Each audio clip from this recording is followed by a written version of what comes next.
galera, bom dia, boa tarde, boa noite, boa madrugada. Meu nome é Sidney Martins, professor de língua portuguesa aqui do LAC Concursos, o maior site de videoaulas do Brasil, quiçá das Américas. E é com imenso prazer que hoje a gente começa o início da análise textual para concursos públicos. Quando você pensa em interpretação, você precisa dominar diversas nuances.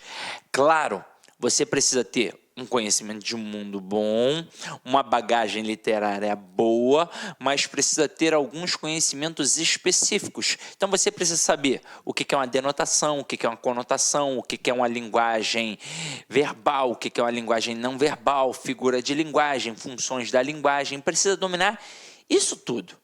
Mas, antes de mais nada, você precisa primeiramente saber a diferença de compreensão e interpretação, pois são coisas completamente diferentes. Então a gente já vai começar com isso, para de cara você já ter ali uma boa base.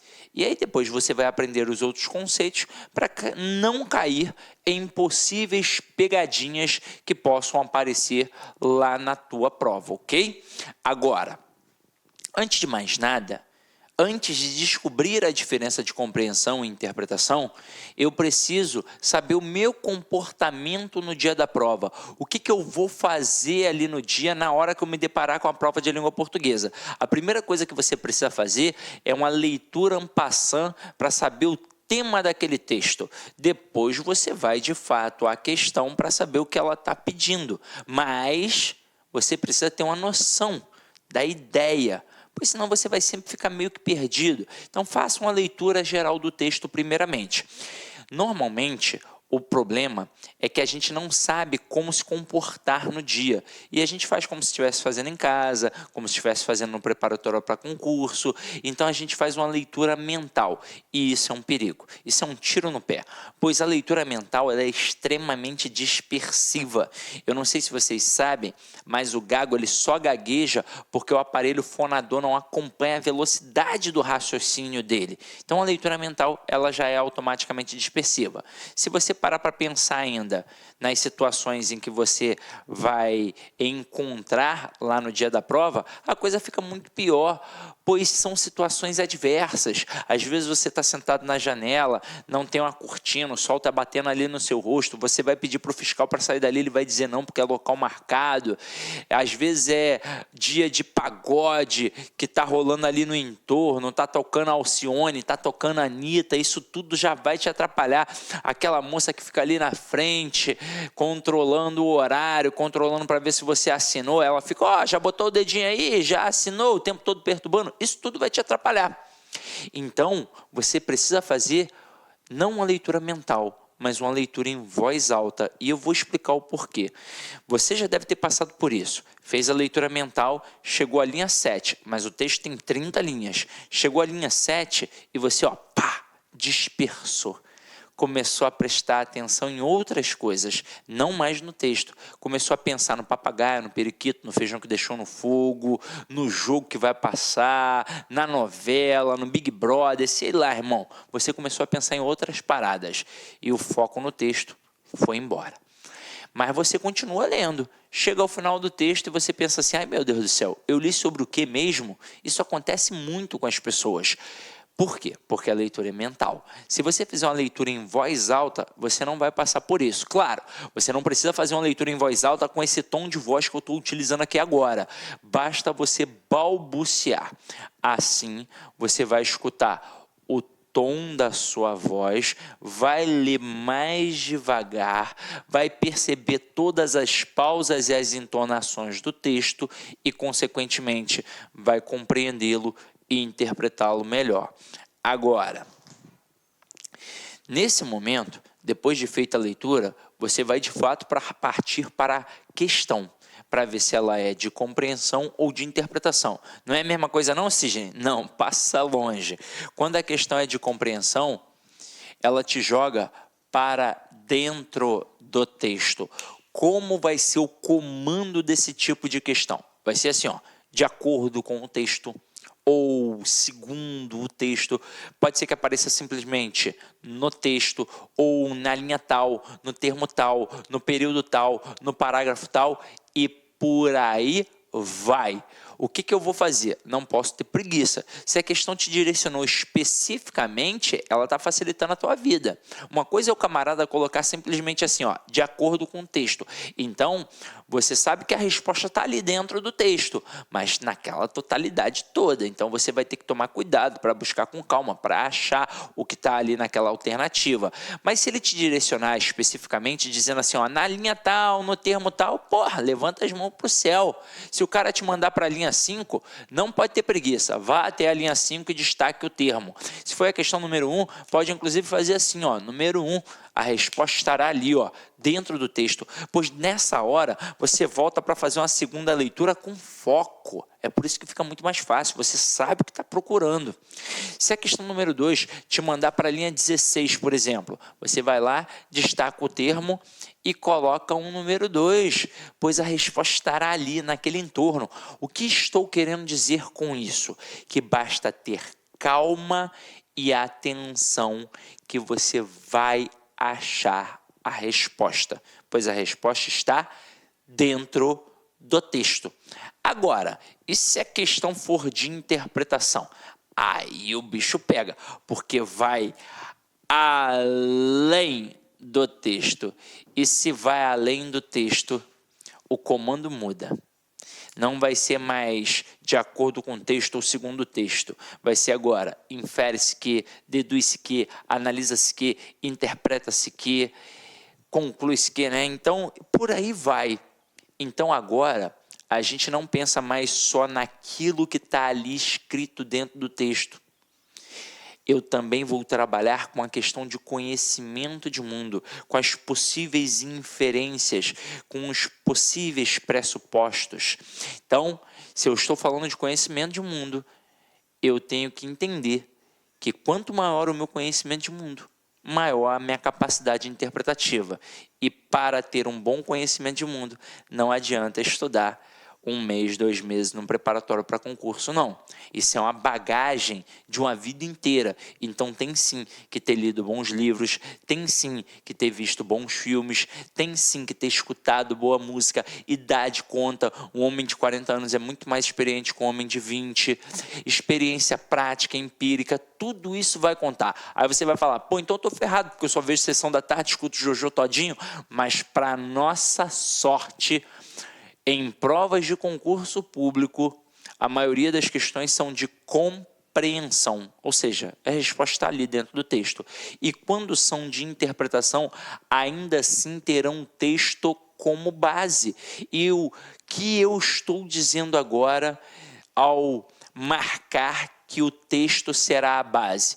Eu estou dizendo que você não pode ficar assim, mas ele talvez quis dizer isso. Não. Você tem que trabalhar com o que ele disse e pronto, e acabou. Então vamos entender como é que esse negócio funciona na prática. Ó. Que história é essa de dizer que tem o texto como base? Nesse momento, eu tenho que saber que o cara pode trabalhar 3 erros interpretativos ou 3 erros de entendimento, como você preferir. Ele pode trabalhar o que a gente chama de erro de redução, o que a gente chama de erro de contradição e o que a gente chama de erro de extrapolação. Vou fazer uma pequena analogia para que vocês possam entender isso. Então eu digo que vou fazer um texto rápido, né? 2 amigos meus. Eu vou dizer que eu encontrei ontem, lá na praia de Copacabana, o Iago e o Guilherme de Luca. Os dois estavam sentados num quiosque, tomando uma cervejinha gelada, comendo um peixinho frito ali, ó, de frente para a praia mesmo. Aí o Iago estava de sunguinha branca e o Guilherme de Luca estava de sunguinha amarela. O que você interpreta disso? Aí nesse momento agora, claro que eu não tenho retorno visual, expressão sua. Se fosse numa turma presencial com homens e mulheres, os homens agora já estariam zoando o Guilherme e o Iago. Iriam estar assim, porque homem é bobo, né? Mulher não faz isso não, mas homem é bobo. Agora, sem as brincadeiras, vamos nos apegar aos erros. Onde vão aparecer esses erros? É no texto? Não, é no comando da questão. Então, uma questão que trabalha o erro da redução, ela diria assim, que o tema central deste pequeno texto é a cerveja. Poxa, não dá. Seria reduzir demais, afinal de contas a cerveja foi apenas um elemento do texto. O que seria um erro de contradição? Seria dizer que Guilherme e Iago são inimigos. Nossa, não tem como, eles estão batendo um papo, tomando uma cerveja, como é que eles são inimigos? Mas, muito cuidado com isso aqui. Parece uma bobeira, mas o que o cara faz? Ele simplesmente faz um Ctrl+C e um Ctrl+V do texto. Ele faz um copia e cola. Por que ele faz isso? Porque ele conta com a tua falta de atenção. Então ele pega um trecho do texto que está quase todo igual, mas o iniciozinho igualzinho. Ele vai troca uma palavrinha que vai trocar o sentido. Então, por exemplo, ele pode ali pegar um trecho muito maior, vamos supor que esse texto fosse muito maior, trocar amizade, ou trocar amigo, né? Seria muito melhor, trocar amigo por inimigo. Poxa, se o teu texto está com quase tudo aquilo, o que teu cérebro faz? Ele preenche logo, ele não perde tempo. Princípio de economia linguística, ele vai, pá! E aí você não prestou atenção que o cara trocou uma palavrinha.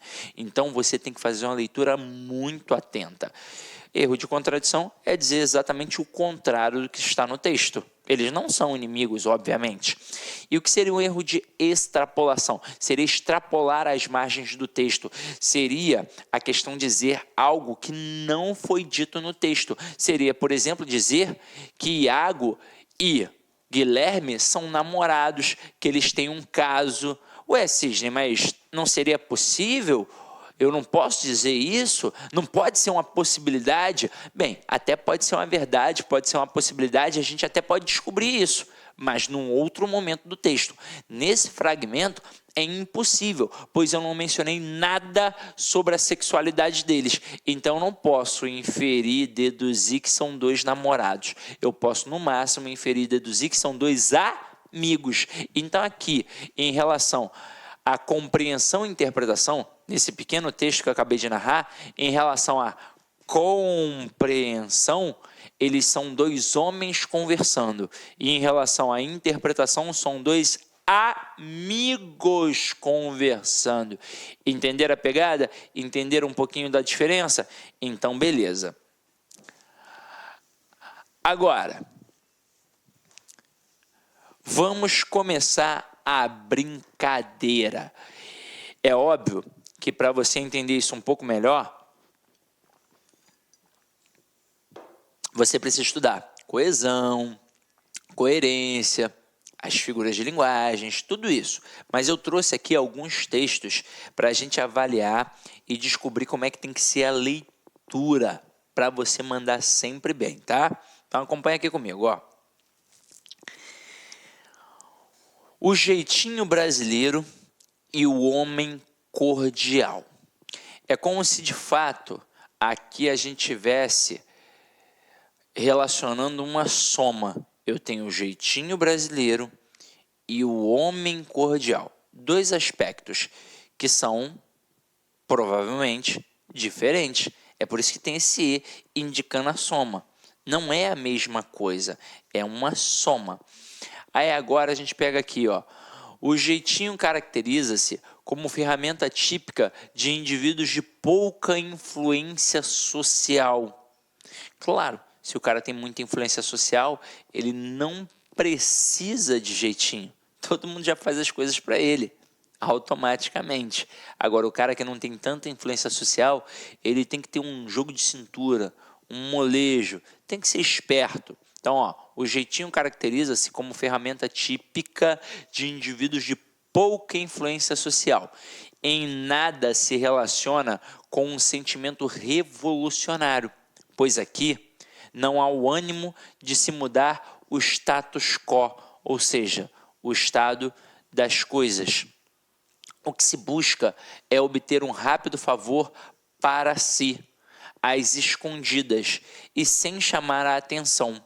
Por isso, o jeitinho pode ser também definido como molejo, jogo de cintura, habilidade de se dar bem em uma situação apertada.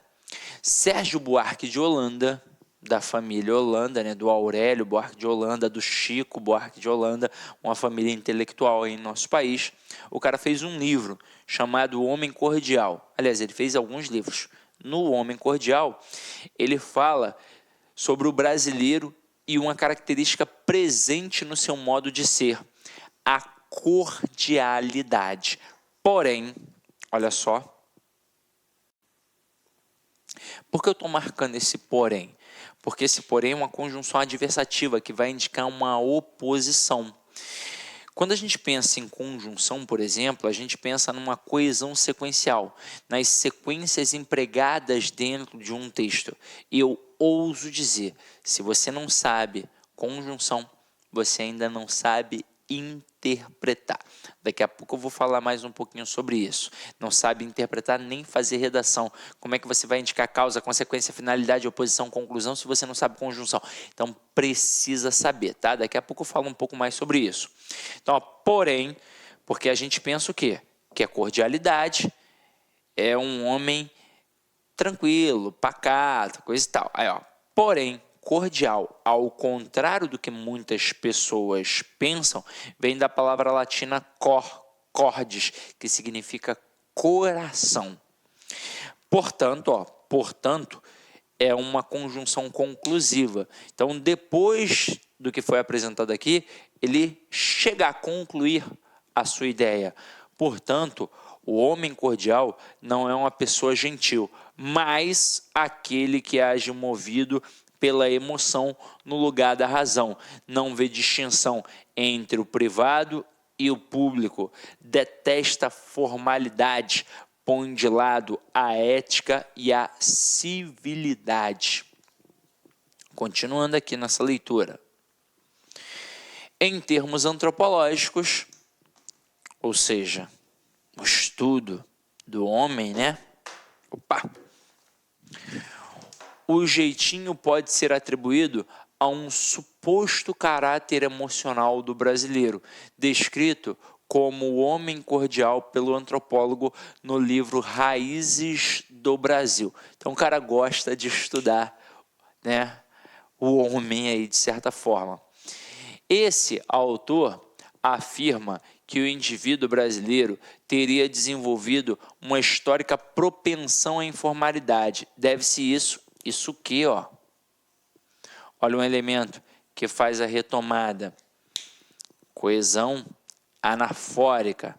Você vai saber um pouco mais sobre isso na aula de coesão textual. Então aqui, ó, deve-se isso, essa propensão à informalidade do brasileiro, ao fato de as instituições brasileiras terem sido concebidas de forma coercitiva e unilateral. E aí observem, apareceu a palavra coercitiva e a palavra unilateral. São palavras não tão utilizadas pelo falante comum da língua, no dia a dia, pelo leitor médio brasileiro. Então você precisa ir um pouquinho além para dominar alguns conteúdos, pois de vez em quando o camarada trabalha com o teu conhecimento de mundo, mas esse conhecimento de mundo também está ligado a quê? A um conhecimento vocabular. Eles, inclusive, cobram isso naquelas famosas questões de ortografia com semântica. Então, se você tem dificuldade com isso, é porque você tem pouca base de leitura.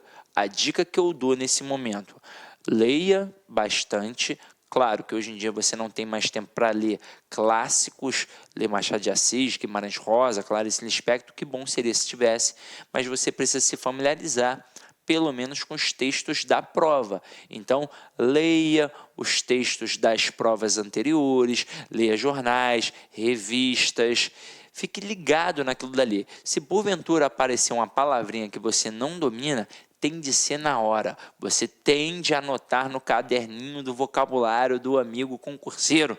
Tem que anotar ali. E aí depois você vai fazer o quê? Você vai buscar o significado. O significado.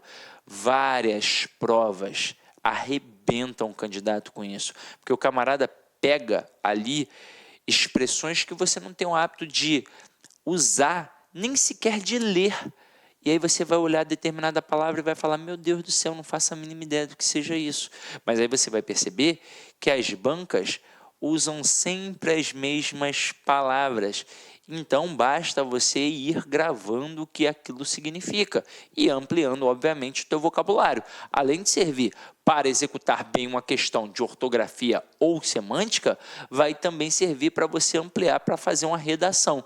Então, tem de ser na hora, não pode deixar para depois, pois esse para depois a gente bem sabe que nunca chega. Então você anota a palavra, anota o significado e fica com aquilo dali guardado, pois você vai utilizar em algum momento, tá? Agora, o cara poderia ir adiante e não especificar o que significa coercitivo unilateral.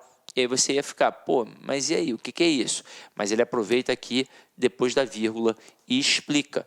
Não havendo diálogo entre governantes e governados, mas apenas a imposição de uma lei e de uma ordem consideradas artificiais, quando não inconvenientes aos interesses das elites políticas e econômicas de então. Ou seja, no final das contas, é o famoso manda quem pode e obedece quem tem juízo. Foi imposto. Por isso que é coercitivo. Foi através da coação. E unilateral por quê? Porque não teve diálogo. Quando a gente tem um diálogo, é bilateral. Eu falo, você fala e a gente chega a um denominador comum. Quando é uma atitude unilateral, eu decidi e pronto, e acabou, e você tem que acatar. Então, todas as estruturas brasileiras foram feitas assim. O governo sempre mandou e o povo sempre teve que aceitar. É por isso que em algum determinado momento alguém do povo se revolta. E como ele não pode fazer muita coisa contra o governo, ele faz de forma menor. É a partir daí que surge o famoso jeitinho, essa famosa propensão à informalidade. Ou seja, estou vendo lá, na conta de luz, que está caro demais, que tem imposto para pagar a luz lá da Conchinchina, pois eu não sei em outros locais, mas aqui no Rio de Janeiro a gente tem uma taxa para pagar o gato que tem nas comunidades, pois nas comunidades a galera não paga a luz. E aí, em algum momento, o camarada vai pensar assim, ele mora num local que o vizinho dele não paga, o outro não paga. Ele olha, tá caro. Pô, tem uma taxa para pagar a conta da luz dos outros. Em algum momento o cara se revolta e fala assim, quer saber? Não vou pagar também não. Mas meu nome vai ficar sujo. Deixa para lá. Ele não está nem aí. Não quero crédito, já tenho aqui meu pedaço de chão, estou aqui no meu barraquinho, quer saber? Não vou pagar não. E em diversas outras situações, sabe? Vou respeitar a fila. Vai respeitar a fila nada, irmão. Vou passar. Isso tem um lado que a gente pode tentar entender, mas tem um outro lado que também é complicado, pois nessa história de propensão à informalidade, você começa a burlar algumas situações em que outras pessoas não vão burlar e vão se sentir lesadas a partir do conhecimento desta tua ação. Então é por isso que é muito complicado. Dá para entender a atitude da informalidade, do jeitinho brasileiro, desse querer se dar bem em qualquer tipo de situação? Dá para buscar um entendimento. Mas até que ponto isso é saudável para os que estão ao teu redor? Então tem que tomar muito cuidado com isso, tem que pensar. Tem que pensar. Não é aquele papo de, você não pode criticar o político porque você também erra. Mas de certa forma Como é que eu vou mudar a sociedade? Eu não vou mudar, mas eu posso me mudar. E a partir do momento que eu me mudo, eu mudo a realidade daqueles que me circundam. E isso vai ampliando, como se fosse uma corrente do bem. Agora, se eu não parar nunca para pensar nisso, se eu não me mudar, aí a coisa desanda e nunca melhora, isso é a verdade. Agora, continuando aqui. Daí a grande tendência fratricida. Fratricida significa irmão matar irmão, observada na época do Brasil Império, que é bem ilustrada pelos episódios conhecidos como Guerra dos Farrapos e Confederação do Equador. Aí continuando. Na vida cotidiana, tornava-se comum ignorar as leis em favor das amizades. Desmoralizadas, incapazes de se impor, as leis não tinham tanto valor quanto, por exemplo, a palavra de um bom amigo. Além disso, olha só, essa expressão além disso, o disso, faz referência ao que foi dito e o além indica uma soma. Então, além, a mais do que o que foi dito. O fato de afastar as leis e seus castigos típicos eram a prova de boa vontade e um gesto de confiança.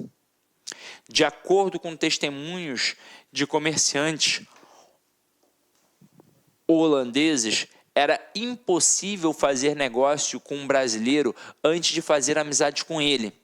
Um adágio da época dizia que Aliás, o que é adágio? É um provérbio, né? Então, um provérbio, um adágio da época dizia que aos inimigos, as leis, aos amigos, tudo. A informalidade era e ainda é uma forma de se preservar o indivíduo.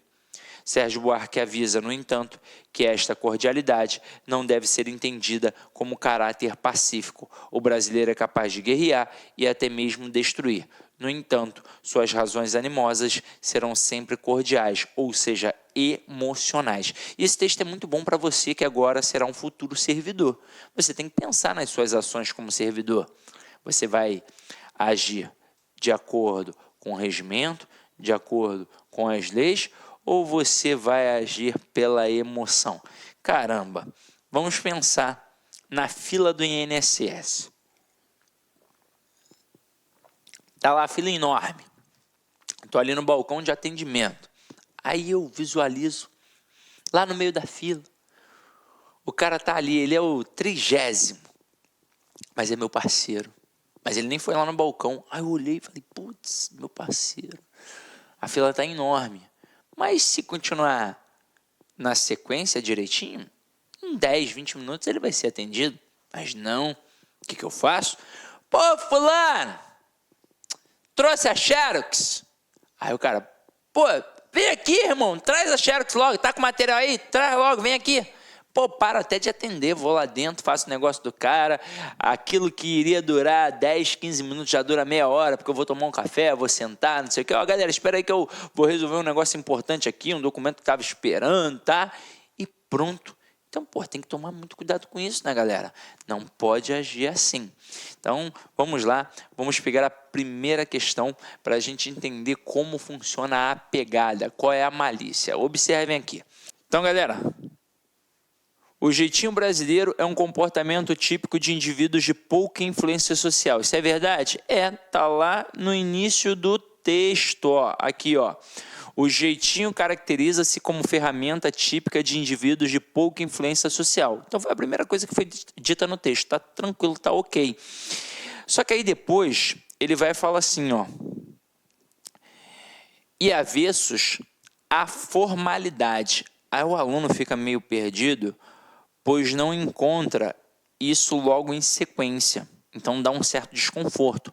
Mas se você continuar a leitura, você vai perceber que aqui ao final do segundo parágrafo, ele diz assim, ó, que o homem cordial não é uma pessoa gentil, mas aquele que age movido pela emoção no lugar da razão. Não vê distinção entre o privado e o público. Detesta formalidades, ou seja, ele é avesso a formalidades, ele não gosta de formalidade. Então, a opção A está certa, mas eu estou procurando a incorreta. Letra B. A instituição do jeitinho tem origem, segundo os antropólogos. Destaca isso, sublinha segundo os antropólogos. Por que eu estou pedindo para fazer isso? Porque lá dentro do texto você vai encontrar direcionado nessa parte. Está no terceiro parágrafo.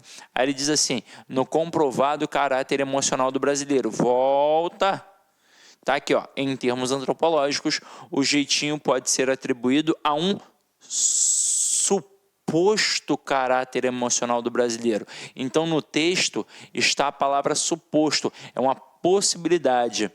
Na questão, ele coloca a palavra comprovado. Não é comprovado, é suposto. Então, aqui, ó, por não ser comprovado e sim suposto, a questão está errada, como ele pediu. O incorreto. A alternativa, né, no caso. Então, gabarito da questão 1, letra B de bola. Ah, mas e as outras, Sidney? Vamos dar uma olhada, ó. Letra C, a imposição de leis e de ordens tidas como artificiais pode explicar a propensão do brasileiro para driblar normas. Sim, ele chega a dizer isso aqui, ó. Quando ele fala: o indivíduo brasileiro teria desenvolvido uma histórica propensão à informalidade. Deve-se isso ao fato de as instituições brasileiras terem sido concebidas de forma coercitiva e unilateral. Então, essa parte aqui, ó, também está no texto tranquilinho.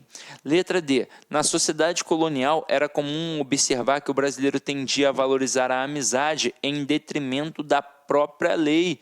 Claro, ele chega a falar aqui, ó, que na vida cotidiana o cara ignorava as leis em favor das amizades, que para fazer negócio com um brasileiro, antes tinha que fazer amizade com ele, que um adágio da época dizia: aos inimigos as leis, aos amigos tudo. Então, ok também.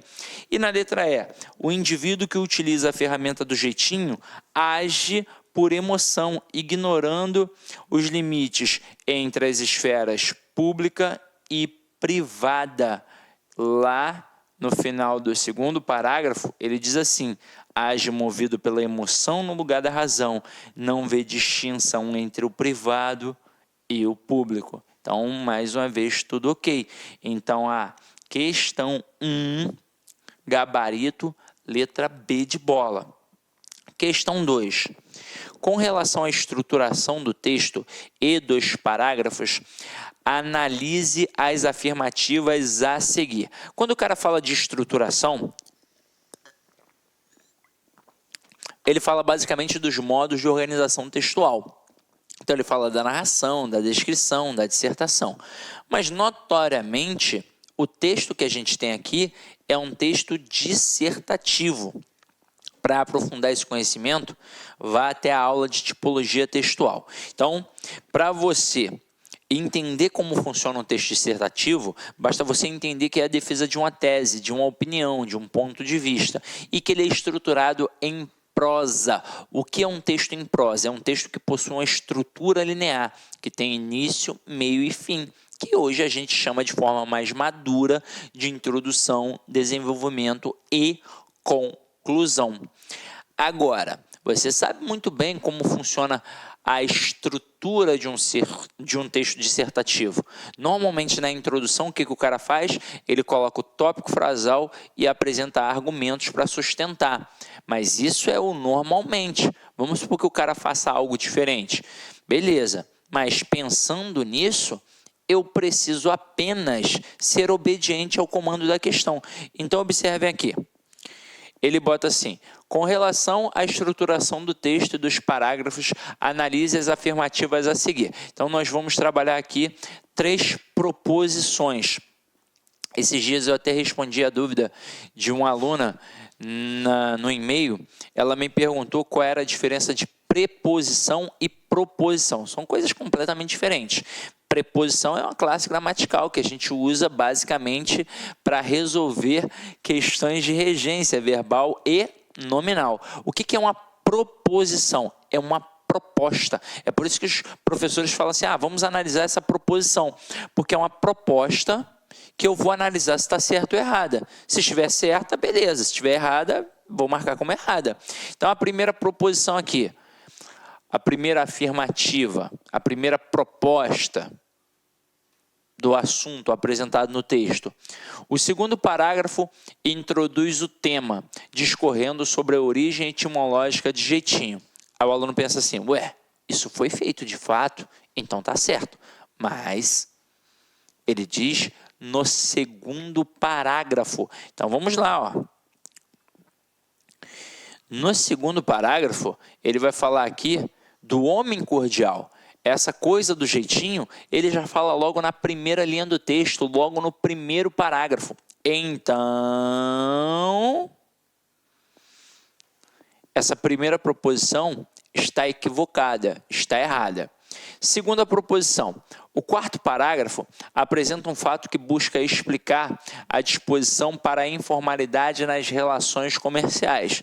De fato, isso acontece. Vamos ver se é no quarto parágrafo, tá aqui. Na vida cotidiana, tornava-se comum ignorar as leis em favor das amizades, desmoralizadas, incapazes de se impor. As leis não tinham tanto valor quanto, por exemplo, a palavra de um bom amigo. Além disso, o fato de afastar as leis e seus castigos típicos eram uma prova de boa vontade, um gesto de confiança, o que favorecia boas relações de comércio e tráfico de influência. Então, tá ok. Terceira proposição, o quinto parágrafo esclarece as diferenças entre as noções de cordialidade e passividade, que não são sinônimas. Ele diz isso aqui, ó, no quinto parágrafo. Sérgio Buarque avisa, no entanto, que esta cordialidade não deve ser entendida como caráter pacífico. O brasileiro é capaz de guerrear e até mesmo destruir. No entanto, suas razões animosas serão sempre cordiais, ou seja, emocionais. Então, a terceira proposição está certa. Se a primeira está errada, a segunda e a terceira estão certas, agora é só procurar dentre as alternativas. Letra A. Se somente a afirmativa 1 está correta, não. Letra B, se somente a alternativa 2 está correta, não. Letra C, se somente a alternativa 3 está correta, não. Letra D, se somente as alternativas 2 e 3 estão corretas. Opa, esse é o gabarito letra D de dado, ok? Então vamos lá. Vamos para a questão número 3, está aqui para a gente, ó galera. Questão número 3. Deve-se isso ao fato de as instituições brasileiras terem sido concebidas, de forma coercitiva e unilateral. Tem significação oposta ao termo sublinhado, vocábulo. Eu chamei a atenção na hora da leitura para esta palavra. Por sorte, o contexto permite saber o que significa. Por sorte.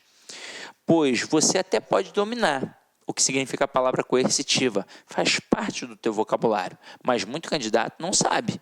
Então, o cara precisa de fato ampliar o vocabulário. Algumas palavras não vão te dar a base para entender o contexto. O texto me mostrou, coercitiva, unilateral, é aquele que manda, ó, coercitivo, coação, algo imposto. Se você reparar, esse tipo de questão, quando apresenta assim 5 opções, dessas 5, 4 caminham para o mesmo ponto e uma destoa completamente das demais. Então você vai perceber que repressora, proibitiva, normativa, tirana é aquilo que manda, que ordena, imposto, a mesma coisa que coercitiva.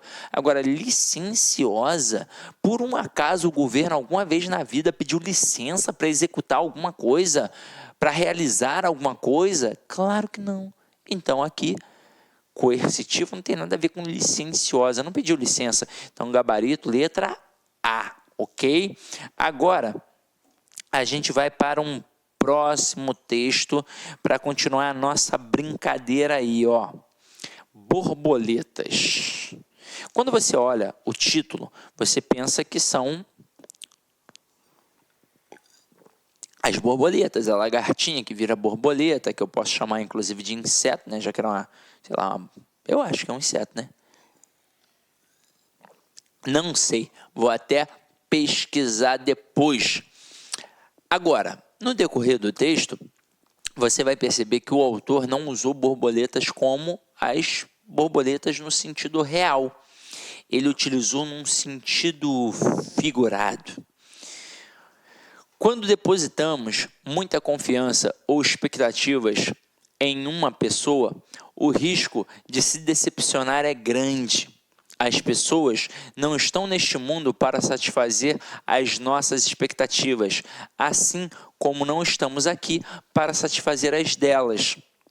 Temos que nos bastar sempre. E quando procuramos estar com alguém, temos que nos conscientizar de que estamos juntos porque gostamos, porque queremos e nos sentimos bem, nunca por precisar de alguém.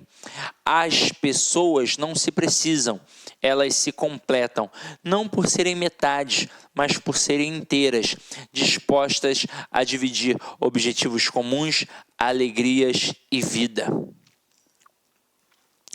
Com o tempo, você vai percebendo que para ser feliz com a outra pessoa, você precisa, em primeiro lugar, não precisar dela.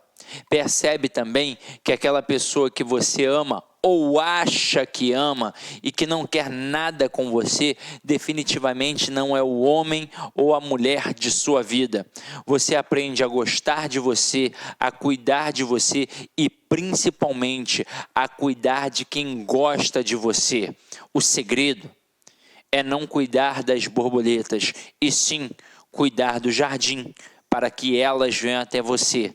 No final das contas, você vai achar não quem você estava procurando, mas quem estava procurando por você. Olha que texto bonitinho. Agora eu quero chamar a atenção para algumas coisas. Ele diz aqui o segredo. O segredo do quê? Teoricamente, o segredo da felicidade é não cuidar das borboletas. Quem são as borboletas? São as outras pessoas. E sim cuidar do jardim. O que é o jardim? É o interior, é o íntimo. Para que elas quem? As borboletas, no caso as outras pessoas, venham até você. E isso é uma verdade. Você pode até achar meio papo de autoajuda, mas a gente não enxerga o mundo como ele é. A gente enxerga o mundo de acordo com a nossa perspectiva. Pode ver que se você está bem, você enxerga o mundo de forma positiva. Se você está mal, você enxerga o mundo de forma negativa. Você já deve ter passado por isso. Por exemplo, a gente acordou bem. E aí tá sol. Você pensa em praia. Tá chovendo, você pensa em ver um filmezinho, namorar de conchinha. Agora, você acorda e tá de ovo virado e tá sol. Você já vai pensar no metrô lotado, com o nego fedendo. Agora, acorda de ovo virado e tá chovendo. Já pensa em engarrafamento, que vai ficar todo enlameado. Você vê o mundo de forma negativa quando você não tá bem. E você vê o mundo de forma positiva quando você tá bem. Então, basicamente é isso. Ele quis mostrar que eu preciso cuidar do meu íntimo, que no final das contas, a beleza externa, né, não vai fazer tanta diferença, vai fazer aquela energia que eu vou exalar cuidando do meu jardim, se eu estou bem comigo mesmo. E ele mostra que a felicidade não está no outro, e sim na palma da tua mão. Temos que nos bastar sempre. E quando, ele diz aqui, e quando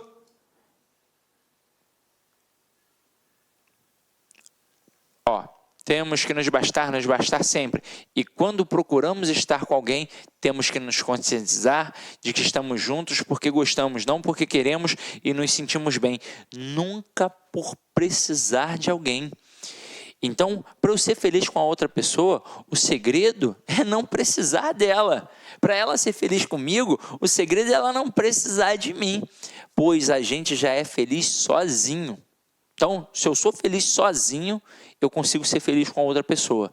Se eu não sou feliz comigo mesmo, se eu não sou feliz sozinho, a tendência de um relacionamento meu dar errado é muito grande, ok? Então, foi isso que o texto disse. E agora a gente vai para o comando da questão para saber o que o cara fala aqui,